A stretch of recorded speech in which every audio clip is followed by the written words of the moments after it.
This is huge! This is huge!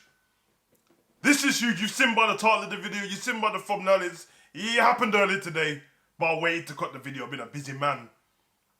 WWE Monday Night Raw from 2025 is Netflix. Doo-dum.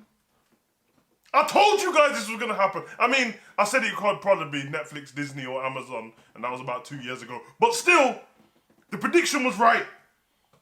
WWE Raw is going to Netflix. And outside of the US, all in WWE intellectual properties, WrestleMania, Royal Rumble, SmackDown, will be on Netflix in the future, 2025, which is crazy considering they moved to TNT not so long ago and had the live streaming there. Obviously, we got USA Network with SmackDown already and Fox and stuff like that, but this is incredible. This is big news. If you don't find it as big news, you'll soon realize, because Netflix doesn't do live, they don't do live coverage of everything. I think we've had a few intellectual properties what they've tried in the past. I can't remember, was it one of the stand-up comedies what came out? And I think it might have been Dave Chappelle, and they filmed, it was at one time so you could watch it at the same time, just trying it. And I remember those inklings of Amazon and, well, Amazon's already done it, they do it with Premier League football in England in December, and there's inklings in the past when the first deal got done with the Premier League of Amazon and Netflix taking on live intellectual properties, trying to crack down on password sharing and people like using family memberships and sharing their password everywhere. But this is going to increase their memberships global. This is going to take on the WWE audience. And this is massive. And if you're outside of the UK, even though this is going to be, I'll get to who it's going to benefit. But then, you know, it changes what you're already using. Now, I want to see if the intellectual properties are going to stay on the WWE network, or they're going to be on both Netflix and WWE, because that changes stuff as well. Because then why would I need a WWE network if everything's on Netflix and I've got my movies on there as well? But let's get to the report. I don't want to go, you know what I mean? I'll probably paraphrase a few things because it's a lot to read, and yeah, it's long. So, WWE has landed a $5 billion media rights deal with Netflix for its weekly Raw series in a 10-year pact to set beginning of 2025. So 10 years, 5 billion, you do the maths, it's serious money. And I'm guessing this is coming off no TV network was ever willing to give WWE this much money. They've got the deal with Saudi Arabia when it comes to Crown Jewel, but no TV networks doing that. And it makes a lot of sense. WWE pro wrestling has changed over the years. Some people don't like to admit it, and they just, oh yo, when the Attitude Era was on, we had those 4 billion people watching. 4 million people. Now there's 1 point. Well, yeah, it has dropped off due to the content, but obviously a lot of that is down to life has changed and everyone likes quick content. They like to go to their streaming platforms. People don't watch live TV as much anymore unless it's like Monday. It's actual football or soccer, what you guys call it, or football in England. So that's a massive thing as well. It marks what is Netflix's biggest move yet into live entertainment, giving the streaming platform with 247 million global memberships the right to properties that had been on TV for the last 31 years. Raw, which will continue on to air on Monday nights on Netflix's 3-hour show. I wish they'd done it to 2 hours, but it is what it is. At least it would be, you know what I mean, I could just skip through. I'll wait for it to come out, watch it after, you know what I mean. But yeah, it's been airing on the USA Network since 2005, and it's the most viewed TV property over on the USA Network, which, I mean, big ups, but USA Network's a bit meaty anyway, innit? So, Netflix in the new deal will also be exclusive home of Raw in Canada, the UK, Latin America, with other countries and regions to be added over time.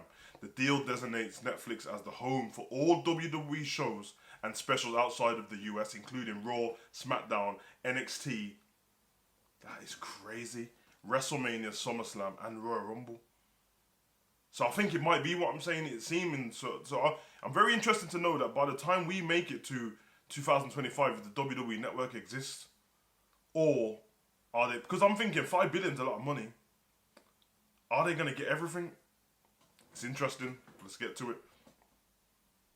This is the third WWE media deal struck over the last few months, joining SmackDown departing from Fox for the USA Network, NXT swapping USA for CW, and then NXT and SmackDown moving their respective homes in October of this year.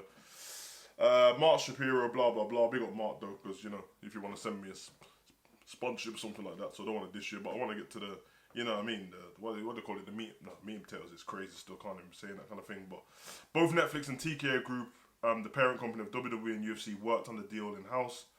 Well, obviously TKO Group, yeah. The length of the deal is 10 years. The key factor, TKO getting the deal consummated in a significant commitment on their side, Shapiro said earlier. Blah, blah, blah. Shapiro, come on, man, where's the... Oh, okay, well, okay. Bigger news. I mean, is it bigger news? Wait till we get to this part, because a certain WWE legend has just popped up at the end of this, and seemingly, have they become the director of TK? The company also announced that superstar wrestler turned actor Dwayne The Rock, if you smell what The Rock is cooking, The Rock has joined TKO as director. As part of the arrangement, he is now the owner of The Rock trademark. WWE's owned it the whole time. He's got such a good relationship with them that it hasn't mattered, but crazy, because he was the director of the company, you know what I mean? So, where is it? The Rock says, being on TKO board of directors and taking full ownership of my name as The Rock is not only unprecedented, but incredibly inspiring, as my crazy life is coming full circle, he said in a statement. His announcement has reignited rumours of his return to the ring after a surprise appearance on Raw early this month. Should The Rock sit at the table? Yeah, all of that business. This is crazy. This is massive news. It also says, to paraphrase, this deal also gives Netflix the opportunity to make documentaries, movies, and TV shows around WWE characters. In the deal lasting 10 years, Netflix have an option to, after 5 years, get out of the particular contract what they've got now and add another 10 years on. Which also probably gives them the right to, if it flops after 5 years, we can leave. This is crazy. This is big news. I mean, if you're not into the business of it, I understand. But think of it for viewing purposes. Netflix is massive. Netflix doesn't actually make a lot of money, which is crazy, but it doesn't... The profit Netflix makes to how much they spend their budgeting doesn't weigh up at all. They spend way more than they make, even though they've got great movies and stuff on there. And obviously that's why they've upped their memberships as well. So this is incredible. I'm so interested from this point on to find out what happens with the WWE network. It might just stay because the network's so good. I mean, they can work on the layout of the network. I think it's a bit meaty in that way, but it's so good. The property is so good to have WCW and all of these different wrestling things and WWE and ECW on one part. I love it. But if Netflix takes over and they just have that on their platform, one, it means we can expect more live TV shows in the future on Netflix. It's probably going to happen with football, basketball. There's loads of things. It opens up. So it's exciting. It's exciting, man. The world is evolving. Things are moving on. WWE, Monday Night Raw, is Netflix 2025. What a way to start the year with such a big statement. Just before the Royal Rumble. Got a feeling, man. The Rock might turn up at the end of that Fatal 4-Way. If you smell... Yeah, man, I'm here for it. I've been your boy, Xavier. Comment, like, subscribe, and share. Let me know what you think in the comment section.